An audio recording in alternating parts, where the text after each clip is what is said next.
Welcome to the Wellness Growth Code podcast. I'm your host, Justine, and this is where we talk to leaders in the health and wellness space about what's actually driving growth right now, from visibility to smarter systems to AI. No fluff, just real insights you can take and use in your own business. So let's dive into it. Today, I'm joined by Olivier Lemaignen. You did well. From HP Coach. Sorry, will you say your last name again? Lemaignen. Just like Le filet mignon, just take the fee out. Lemaignen. Perfect. As you can tell, you are a French-born marketing executive coach and author of the book Leadership in Action. He began his career in corporate marketing and leadership roles before launching his coaching practice in 2015, helping individuals navigate career transitions, leadership challenges, and personal growth. Alongside his coaching work, Olivier has spent more than 2 decades in the marketing world and has spoken to large audiences around the world, including presentations to more than 2,500 dentists and orthodontists while working with Invisalign. Today, he is also serving as a general manager for a European company expanding into the US. And I guess what makes Olivier's particularly interesting is his philosophy around coaching. He believes the goal of coaching is not to create dependency, but the opposite. As he puts it, the real job of a coach is to help people reach a point where they no longer need you. So today, we're going to be exploring leadership, coaching, lessons from his book, Leadership in Action, and the realities of building a career and business that actually helps people move forward. Olivier, welcome to the show. Thank you so much, Justine. Now, you recently published your book, Leadership in Action. Mhm. For someone hearing about this the first time, can you tell us, what was the idea behind it and what problems were you trying to solve? So the idea behind it was it's a question of legacy, right? Because I have a lot of lessons learned in my head, but unless I'm present at 100 companies or with 1,000 people, I won't be able to share those for their benefit. So the idea was truly just put it on paper and help people learn early on in the career what I wish somebody had taught me early on in my career, early on or mid-career, about how to deal with people, how to deal with metrics, how to think about a business, how to convey how successful your team is. You know, I had to learn it the hard way along the way. And this is kind of that's why I called it Leadership in Action, a blueprint. It truly is a blueprint. Now, at any point in time, you can go back to a particular chapter if you need that in your current state, right? So it's defined. So the, again, to go back to your question, the purpose was legacy, sharing, because I think that any good coach is a teacher. But in order to teach, you have to learn first. So I learned, now I'm trying to teach, and now I'm on my way to learning again. It's a virtuous cycle. And what would you say, I want people to go out and buy the book. I'm sure it's on Amazon is the best way to buy It it. is on Amazon. Yes, it is. Yeah. I'll link it in the show notes, but could you highlight what has been the biggest lesson that you could impart to someone? The biggest lesson about writing a book, or the biggest lesson from the book? Well, the biggest lesson, around leadership, I guess. So from the book. Yeah. So there are only 2 colored charts, 2 colored pyramids in my book. Everything else is words black on white. And it's about the types of leadership. And I can also send you the trailer for the book. It makes it very obvious that there is what I aspire to, what I subscribe to, which is servant leadership. And then there's a command and control approach. So tops down, command and control, you will do what I say you need to do. Do not think, just comply.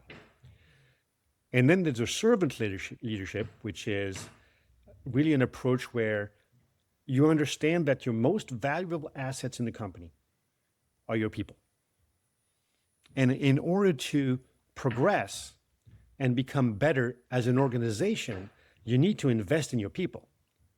And so the servant leadership is, and a great example of that, he endorsed my book, by the way. He's my first quote on the back cover is Brad Smith, who is the former CEO and chairman of the board at Intuit, who is now the president at Marshall University. He is a perfect example of servant leadership. No ego, extremely, extremely smart. And he made a point of helping people around him and throughout the company become even better than they thought they could be. And that's the philosophy that I adopted because I was there, right? I worked at the company full time for 7 years. Then after that, I was a contractor there for 5 more years. So 12 years of my career have been spent in the realm of Intuit and under the leadership of Brad Smith. And he's a friend now, right? And I'm blessed to be able to call him that. He has so many lessons to impart. And I honestly, since I've known him, I've aspired to be him in terms of leadership style. Yeah. Long-winded answer to your question.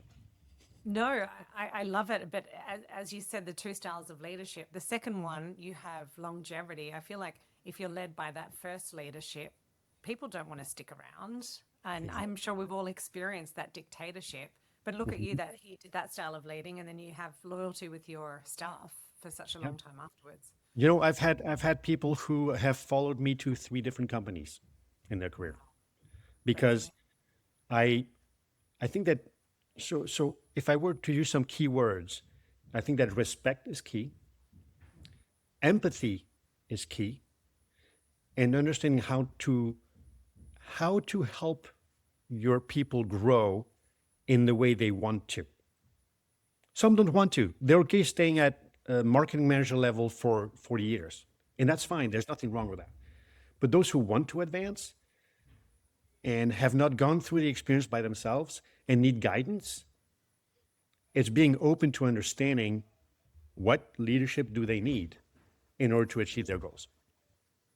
And so you've written the book.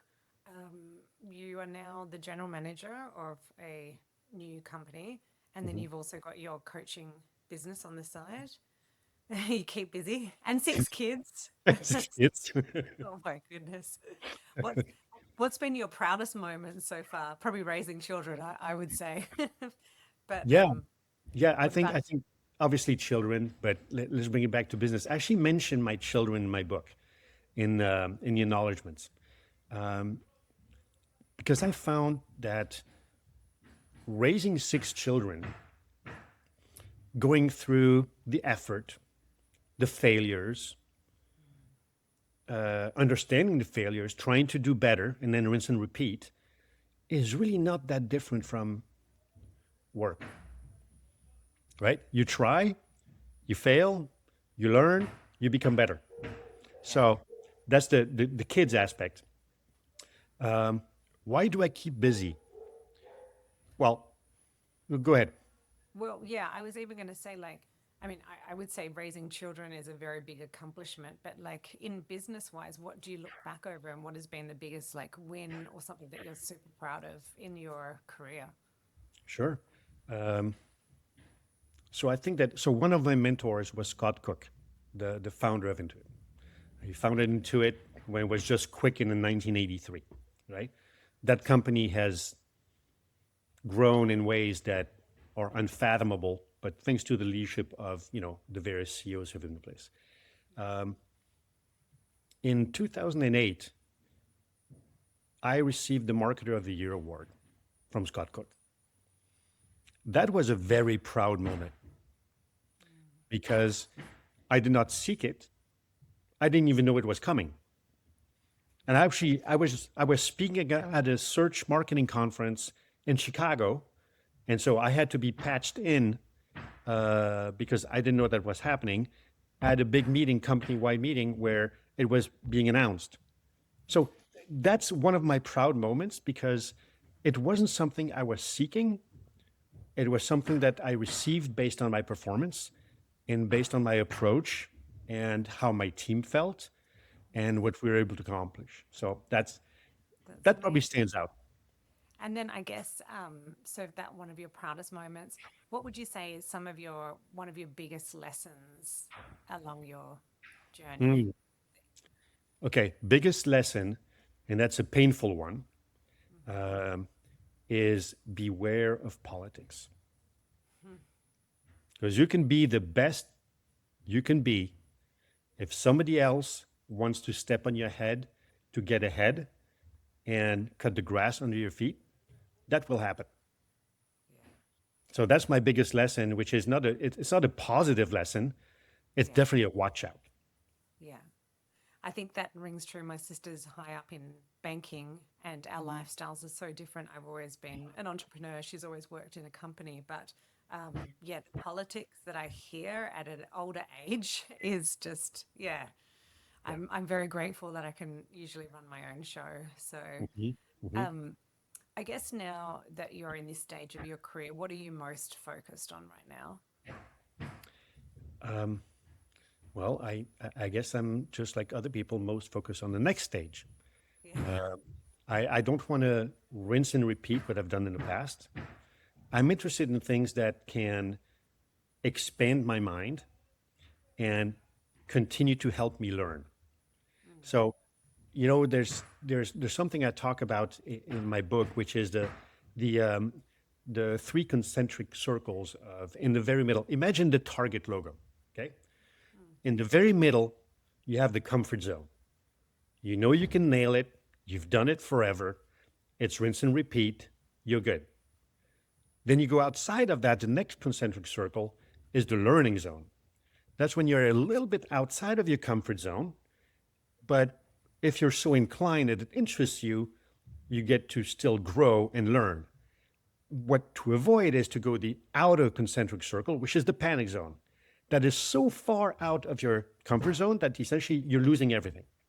You're losing your means, you're losing your skills, you're losing your brain because you're like a kid underwater who doesn't know how to swim. Mm. But the learning zone is where I want to be at. Learning never ends. Yeah. And even you being in marketing for such a long time, like how has marketing changed and evolved? And do you have to keep up with learning constantly?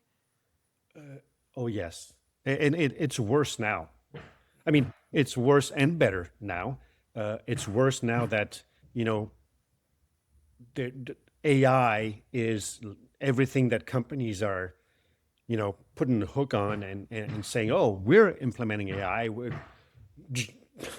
Sorry, generative AI and predictive AI and chatbots. And, you know, that to me is at the same time fascinating and scary as heck, right? I mean, think about um, the deep fakes. Like, I mean, I could have Justine say horrible things just based on this video, putting words in your mouth, using your likeness, and put it on social, and nobody would know any better. That Yeah. to me is the very scary part. Yes, I agree. Yeah. Yeah, I see the benefits and drawbacks, and I've heard awful stories of people, using AI as therapists or whatever it is. But yeah, but I do think that if companies don't adopt it, you kind of get left behind. I agree, and there's many benefits to AI, efficiency being the main one. Mm. Um, there are multiple companies I've seen lately that adopt this philosophy of HI plus AI as an equation. So human intelligence plus artificial intelligence. Mm. HI is being augmented by AI, but AI needs to be supervised by HI, Yes, right? so true. Yeah, very true. Um, Going back to your coaching, Mhm. what are some of the biggest mistakes you've seen coaches make when they're trying to grow their practice or just in general? Like, is there something that stands out for you? So I think let me talk about the industry in general. Yeah. Um, there are many senior executives or middle executive who made enough money from stock options, and now they're trying to still make money but reframe their career so they have work-life balance. And a lot of them are self-proclaimed coaches. That makes it difficult for people who actually need help to weed out the ones who are certified, have the training, versus those who are self-proclaimed. So I think that for true coaches, it's important to showcase that they have their certification, they have the training, they have the knowledge. They're not just, woke up one morning and said, "Oh, I'm going to be a coach." Okay. So you asked about mistakes. This is just context for the industry. You asked about mistakes. I think that adhering to a cookie cutter approach is a big mistake. Because as coaches, we are at the service of our coachees. And the only way we can fulfill that service is if we truly understand what it is they're struggling with. And so going through the same 15 questions with every single coachee, to me, that's a mistake. After the first question, there are multiple branches on the tree and paths you could go down depending on the answer to the first question. So going through the second question that's on paper, just because it's on paper, to me, that's a big mistake. Yeah. So also being confident and intuitive, and I think, what you said at the very start, like the empathy is plays a big part of it. Yeah. I guess if we had this conversation again a year from now, what Mhm. would success look like for you personally and professionally? Sure. Personally, I would say I have success already. I'm I'm I'm very happy with my life. Like if I died tomorrow, I wouldn't have any regrets. And Amazing. not a lot of people can say that. I can say that because I've invested a lot in my family, my relationships. I left nothing behind. It took a lot of effort, but it pays off because now I can say, you know what, if I die tomorrow, at least on the personal side, I will be in a state where I'm perfectly at peace. Yeah. On the professional side, as I mentioned earlier, I'm looking for new challenges. I'm looking to still learn. I want to go into my learning zone. So a year from now, I would like to say, okay, we generated millions of dollars in sales for the new company I'm launching in the US. And I still have enough time to mentor and coach people who feel the need for that. Right now, I'm mentoring a college grad. So they're called the new generation. Um, and so, do I get paid for that? No, but it just seems like the right thing to do. And so, being able to have that space where even if you're not compensated, if it's the right thing to do, you have the time and the willingness to do that. That's part of the legacy. Same as the book I wrote. In my mind, it's legacy. I, You know, I it's, love go ahead. Go ahead. no, I love that, and that's the full circle. And what else were you going to say? I was going to say to illustrate that in a morbid kind of way, but I think it's a question that everybody should ask themselves.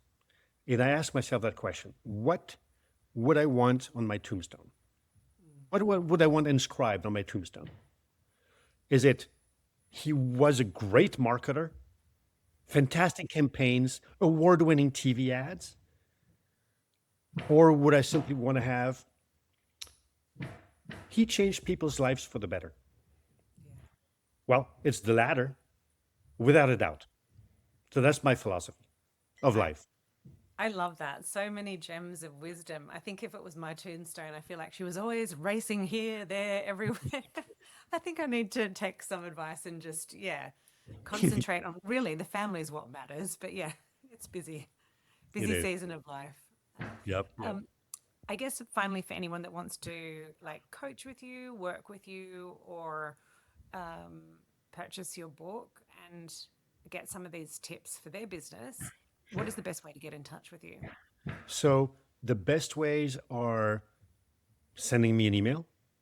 Mm. It's Olivier, Olivier, at hpocoach.com. And I will send you the link for the book, which is right here. Is going to put my face out of scope, out of focus. It's probably Not not a bad. yet. I would love to see. Oh, I can't see it. That's gonna be hard. Oh, Yeah, it doesn't want to, but I'll send you a link to Amazon. yes, I'll have that. Well, I really, I think I said this to you before, but I could chat for hours and hours. But we'll leave it there. You've given so many insightful advice and wisdom. I've loved hearing your perspective on leadership and coaching, and I really wish you the best in this next journey of Thank you, yours. Justine. I appreciate that. Yeah, and thank you so much for your time and joining us on the Wellness Growth Code podcast. You bet. And I'm sure we're going to be in touch I think repeatedly. so. I think so. Have a great day. Okay. You too. Thank you. All right. Bye bye.